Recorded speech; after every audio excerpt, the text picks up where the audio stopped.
Okay, our next theorist is an individual by the name of Karen Horney. That is not pronounced Horny, even though her lifestyle may have indicated that. But it is Karen Horney. She was born in 1885, passed away in 1952. It was kind of interesting because we have some parallels with her and Freud. Remember, the individuals that we are talking about now are N-E-O, neo-Freudians. In other words, we have Sigmund Freud, who is a Freudian, of course, and the individuals then that followed him are the neo-Freudians. And right now, we are still in the area of neo-Freudians. This is the first force of three forces that we're going to be talking about. Now, we've been talking about neuroticism. We've been talking about unconscious and conscious states of the mind. We've been talking about collective unconscious.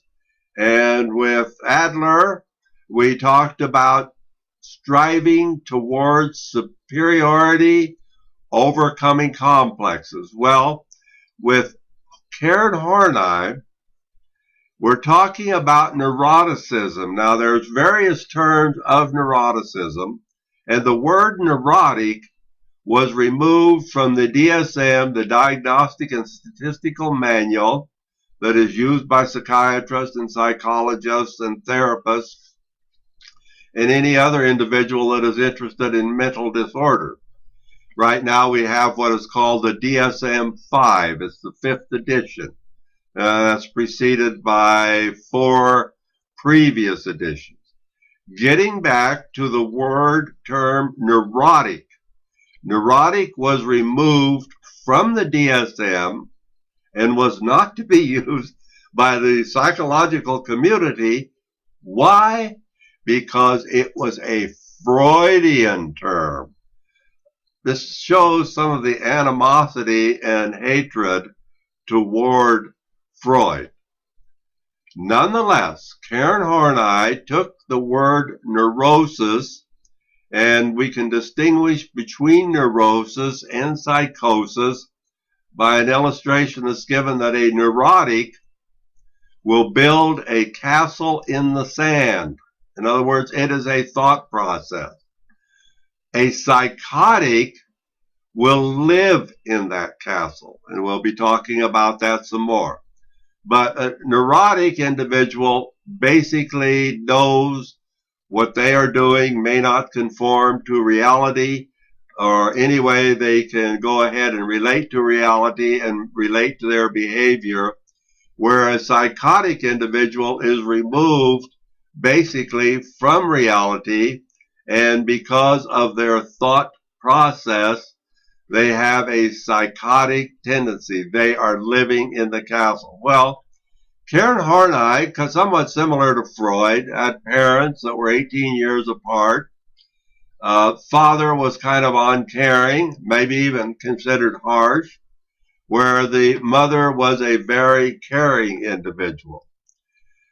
Karen went on to become a medical doctor. She suffered from bouts of depression throughout her life, and that certainly could have been one of the influences in her theory and her approach to the theory. But again, her main concept was the fact that she was able to put a different spin on neurosis, and I'm not even going to say a different spin, but a different meaning and a different focus. And one of the things that she looked at was moving the theory from the anatomy to the culture of mental illness. She had numerous affairs, and one of the affairs was with Erich Fromm, the theorist that we will be visiting about in the next video. She also challenged Freud's concept of penis envy by stating that, hey, we as women do not have penis envy but you as men have womb envy. So she challenged Freud in this aspect. The neurotic roles that she talked about was one, and I really think that this is a very interesting approach. But the three neurotic roles was moving toward people, moving against people, and moving away from people. In other words, our interaction with people signals the type of personality that we have. Now, moving towards people, she felt as though the individuals moved toward people to protect feelings of helplessness. They wanted a strong partner. They needed other people. A morbid, if we want to carry it that far, morbid dependency or a codependency. But anyway, it is a need that individuals have, so that is why they move toward people and want to be with people. I don't consider this a weakness. I consider this as a way that we are, and there's nothing wrong with being with people. When we move against people, it signifies that everyone is hostile and we're moving against people. We're putting up some type of guard because we consider others tough or ruthless. Maybe there's a pinch of paranoia in here. I don't know for sure. But this is the purpose of moving against people, not really being trustworthy of others. Play to win. Okay, moving away from people, we want to feel isolated. We want the feeling of being by self. Now, occasionally, these individuals will just appear aloof. Oh, that person is too good for me. When actually they're moving away from people to protect themselves.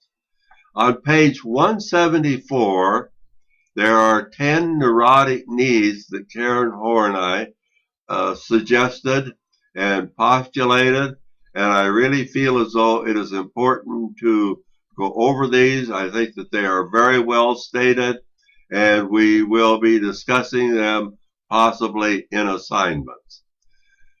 That's it for Karen Horney. Our next video will be on Eric Fromm. Remember, these are neo what? Right, neo-Freudian.